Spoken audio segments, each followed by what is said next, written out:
you've been following along in stories, you know it's going to be about decluttering. I'm sharing the 10 mistakes I made. I'm Amy, and these are the mistakes I made so you don't have to. Decluttering is a hot topic because a lot of us, as we're getting older, need to declutter so that we can downsize or realize where we are in life that we have maybe held on to a bunch of stuff we don't need. And I'm telling you, it's so much bigger than the things, right? It is about the emotions. It is about the space that you haven't been able to use in your home. It is about feeling happy in your own home on a regular basis. Right now, I want you to think about a space in your home that's driving you nuts. You know you got to get to it. It's a closet, it's a chair, it's a basement, it's an attic, it's a garage, it's a shed, and it is weighing on you every time your eyes touch it. You're thinking, dear Lord, I got to get to that. And so here's my advice. Number one, don't wait so long. Now, I waited way too long. First, because I had a family and a job and a schedule that felt impossible to keep up anyway. And then because trauma came to call, my life exploded. And anything that involved that explosion got put aside to protect me, I thought, right? I didn't want to get rid of things, but I also couldn't necessarily be around things that reminded me of the explosion every day, all day. And I was trying to protect my family as well, right? It's a family situation when one person is really struggling sometimes. And so not only did I try to avoid things that were personal and important, but I tried to avoid that space as well, which for me happens to be a mighty huge basement. And so if something came in that I wasn't sure about, or a box came in and I didn't know if I needed to get rid of it or not, I just put everything in the basement. I stuffed everything down, including the stuff. And I waited so long that now I have a ton of stuff that would have been easy to get rid of to start with, empty boxes, things like that. So don't wait so long. The second thing is, don't miss that there are easy parts. So let's say that to my first piece of advice, you thought, Amy, I'm not ready to look at that stuff yet. My mom passed away and I can't see her stuff yet. It's too hard. Or, I lost a home and these are things from that home and it's too hard. There are easy things in that pile. Attack the easy things, put the hard things off if you have to. But the easy things include empty boxes from phones or computers or purchases, broken appliances, maybe expired food, clothes you'd never wear and haven't worn ever. There are tons of easy things. And what I recommend you do is you treat this process like travel. There's the preparation, there's the takeoff, there's the landing, and then there's the baggage claim. So when you're preparing, it's all that easy stuff, right? Maybe in flight, you're going to hit some turbulence and there's going to be some hard things. But when you land, when it's completely decluttered, your entire world is going to change and it's going to feel so much better. So give yourself, in HR, we used to always call it a shit sandwich, right? Something easy, something hard, something easy. So the bad stuff is in the middle. Excuse my French, but if you know me, you know I speak French fluently in that regard. So make sure you're giving yourself easy tasks along the way. And the next thing is going to be to not ignore those emotions. If you're hitting turbulence in the process, let it go. Be ready to cry, have tissues, be ready to rage if you need to listen to some good music. But I remember when I was going through probably the hardest time of my life, I told a friend I understood what it meant to die from a broken heart. And that if my body just wouldn't fail me, I know I could mentally get to the other side. I know I could live a life again and help get beyond this explosion in our lives. But I really didn't know if I was going to be able to survive it physically because my sadness was so great. And I know yours has been too. And so don't ignore those emotions. It is not good for you. If you need to get a therapist to help you work through them, I highly recommend BetterHelp. But let the emotions come. There will be times that you have to buckle up and deal with life and not let those emotions come, but make sure that you're not just on autopilot through this and that you do process what you're dealing with. Next is going to be not to try to do it in a week. I have a massive project. I have years and years. Maybe you do too. Maybe it's decades of things that are still there. My mom still has everything from my grandmother's house primarily to go through. And my grandmother passed away many, many years ago. But she's not ready. She doesn't want to face it, and she has room in her home not to. And so bless her and release that, right? I am in a position where I know I have to get this done. I want my home to be free and clear of this. I have waited too long in an attempt to protect myself or kick that can down the road. But when I tried to do it in a really short period of time, and the initial proposal was 2 days. And I was like, y'all have been smoking some fabulous weed because that is not even possible. You are on a trip.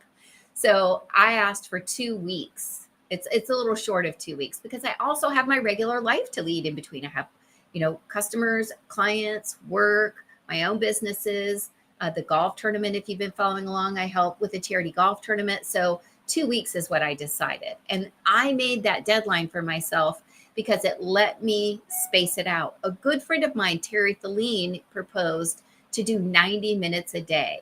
And I agree. I think that is the best recommendation I've heard. And what I want you to do is do 90 minutes of hard work, right? So maybe you go down and you do some light and easy things and you go, okay, I'm diving in. And for 90 minutes, you are decluttering serious stuff. And then you spend the time cleaning up after yourself, cleaning the shelf you just emptied, sweeping up the floor, resetting everything you might need, whether it's bags or boxes or labels or your charity list, so that the next day when you come down with your 90 minutes, you are ready to rock and roll. If you'd like a checklist of the things that I've been using, I'll create that for you guys and send it out. Let me know in the messages and the DMs if you want to do that. The next thing is don't try to do it alone. Physically, I couldn't do this alone. It just wouldn't be possible. There's too much stuff to move from A to B, especially in the timeline that I have. So I'm very lucky that I have support, and I make a charity pile and the charity pile disappears. If you've been following along in stories, you know I have a trailer, and that's literally being filled over and over. That's how massive this project is.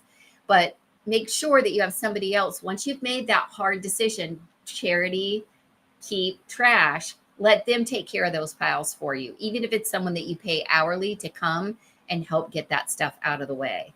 The next thing is don't shame yourself.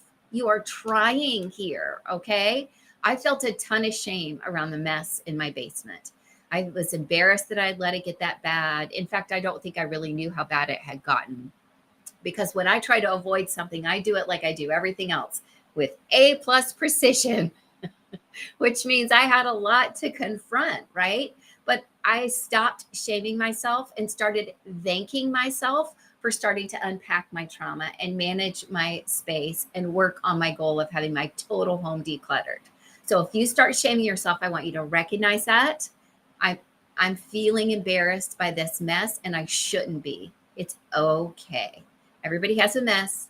I'm working on mine. This is who I am, and I love myself, okay? So let go of the shame. Next is don't fear losing these things, right? I was so afraid I was going to give something that was like super valuable or super personable or something I would regret away. And so for a while, even when I started on this phase of the project, I still held back some things that I know I'll go back and give away. So I'm leaving time in my project to do a second quick sweep, because at first I approached in fear. Well, what if I give away a Stanley mug and I really need it? Well, guess what? Those are available at your local retailer. So be forgiving of yourself if you give something away that you feel like you shouldn't have. This is a hard one. 8 is don't hold on to things thinking that your kids want them. Our kids don't want our stuff. It's 2023. Our kids have Studio McGee. They have amazing taste. They have their own lives. They probably have their own full homes. What I recommend if you're trying to hold on to things for your kids are things like concert ticket stubs, pictures with old friends, anything that's a real strong memory. Like I have a few pieces from each of them of the clothes that they wore nonstop, right? The things that they love, just a few items, things that you think really will mean something to them. And this is me doing a shout out to all the families that are estranged from their adult children. Keeping those things in your home is not going to bring your kids back. In fact, getting your shit together And getting everything nice and clean will hopefully be a signal to the whole world and to the universe that you're open for new things to come in.